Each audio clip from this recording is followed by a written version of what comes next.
ఇర్మియా గ్రంథము 10వ అధ్యాయము. ఇశ్రాయేలు వంశస్థులారా, యెహోవా మిమ్మును గూర్చి సెలవిచ్చిన మాట వినుడి. యెహోవా సెలవిచ్చుచున్నదేమనగా, అన్యజనముల ఆచారములనభ్యసించుకుడి. ఆకాశమందు అగపడు చిహ్నములకు జనములు భయపడును, అయితే మీరు వాటికి భయపడకుడి. జనముల ఆచారములు వ్యర్థములు. అడవిలోనొకడు చెట్టు నరకున్నట్లు అది నరకబడును. అది పనివాడు గొడ్డలితో చేసిన పని. వెండి బంగారముల చేత పనివారు దానిని అలంకరింతురు. అది కదలక ఇండునట్లు మేకులు పెట్టి సుత్తెలతో బెగగొట్టి దాని నిలుపుదురు. అవి తాటి చెట్టు వలె తిన్నగా ఉన్నవి. అవి పలుకవు, నడవనేరవు, గనుక వాటిని మోయవలసి వచ్చెను. వాటికి భయపడకుడి, అవి హాని చేయనేరవు.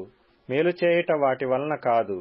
యెహోవా నిన్ను పోలినవాడెవడనూ లేడు. నీవు మహాత్మ్యము గలవాడవు. నీ శౌర్యమును బట్టి నీ నామము ఘనమైనదాయెను. జనములకు రాజా, నీకు భయపడని వాడెవడు? జనముల జ్ఞానులందరిలోనూ వారి రాజ్యములన్నిటిలోనూ నీవంటి వాడెవడనూ లేడు. గనుక నరులు నీకు భయపడుట అనుగుణ్యము. జనులు కేవలము పశుప్రాయులు, అవివేకులు. బొమ్మల పూజ వలన వచ్చు జ్ఞానము వ్యర్థము. తర్షీషు నుండి రేకులుగా సాగగొట్టబడిన వెండియు ఉపాజు నుండి బంగారమును తెత్తురు. అది పనివాని పనియే గదా. పోతపోయేవాడు దాని చేసెను. నీల ధూమ్ర వర్ణములు గల వస్త్రములు వాటికున్నవి. అవన్నీయు నేర్పరులగు పనివారి పనియే. యెహోవాయే నిజమైన దేవుడు. ఆయనే జీవము గల దేవుడు. సదాకాలము ఆయనే రాజు. ఆయన ఉగ్రతకు భూమి కంపించును. జనములు ఆయన కోపమును సహింపలేవు.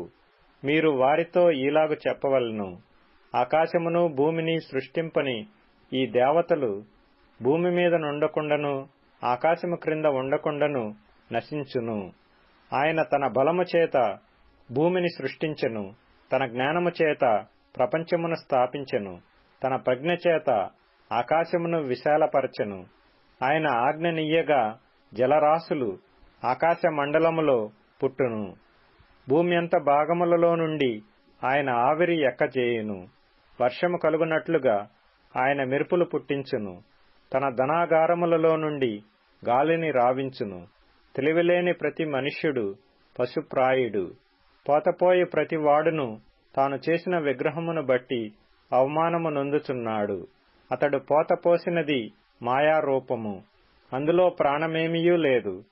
అవి ఆశను చెడగొట్టు మాయా కార్యములు. విమర్శ కాలములో అవి నశించిపోవును. యాకోబునకు స్వాస్థ్యమగువాడు వాటి వంటి వాడు కాడు. ఆయన సమస్తమును నిర్మించువాడు. ఇశ్రాయేలు ఆయనకు స్వాస్థ్యముగానున్న గోత్రము. సైన్యములకధిపతియగు యెహోవాయని ఆయనకు పేరు. నివాసిని ముట్టడి వేయబడుచున్న దేశము విడిచి వెళ్ళుటకై నీ సామాగ్రిని కూర్చుకొనుము. యెహోవా ఈ మాట సెలవిచ్చుచున్నాడు. నేను ఈ వేళను విసిరివేయుచున్నాను. వారు పట్టబడవలనని వారిని ముట్టడి వేయించుచున్నాను. కటకట నేను గాయపడితిని, నా దెబ్బ నొప్పి పెట్టుచున్నది. అయితే ఈ దెబ్బ నాకు తగిలినదే అనుకొని నేను దాని సహించుదును. నా గుడారము చినిగిపోయెను, నా త్రాళ్లన్నీయు తెగిపోయెను. నా పిల్లలు నా యొద్ద నుండి తొలగిపోయియున్నారు. వారు లేకపోయిరి. ఇక మీదట నా గుడారమును మేయుటకైనను నా తెరల నెత్తుటకైనను ఎవడనూ లేడు. కాపర్లు పశుప్రాయులై యెహోవా యొద్ద విచారణ చేయురు, గనుక వారే వర్ధిల్లకయున్నారు. వారి మందలన్నీయు చెదరిపోవుచున్నవి. ఆలకించుడి, ధ్వని పుట్టుచున్నది. యూదా పట్టణములను పాడైన స్థలములుగా చేయుటకును నక్కలకు చోటుగా చేయుటకును ఉత్తరదేశము నుండి వచ్చుచున్న గొప్ప అల్లరి ధ్వని వినబడుచున్నది. యెహోవా తమ మార్గము నేర్పరచుకొనుట నరుల వశములో లేదనియు, మనుష్యులు తమ ప్రవర్తన యందు సన్మార్గమున ప్రవర్తించుట వారి వశములో లేదనియు నేనెరుగుదును. యెహోవా, నీవు నన్ను బొత్తిగా తగ్గింపకుండునట్లు నీ కోపమును బట్టి నన్ను శిక్షింపక నీ న్యాయ విధిని బట్టి నన్ను శిక్షింపుము. నిన్నెరుగని అన్యజనుల మీదను నీ నామమును బట్టి ప్రార్థింపని వంశముల మీదను నీ ఉగ్రతను కుమ్మరించుము. వారు యాకోబును మృంగివేయుచున్నారు. నిర్మూలము చేయవలనని వారు అతని మృంగివేయుచున్నారు. వాని నివాసమును పాడుచేయుచున్నారు.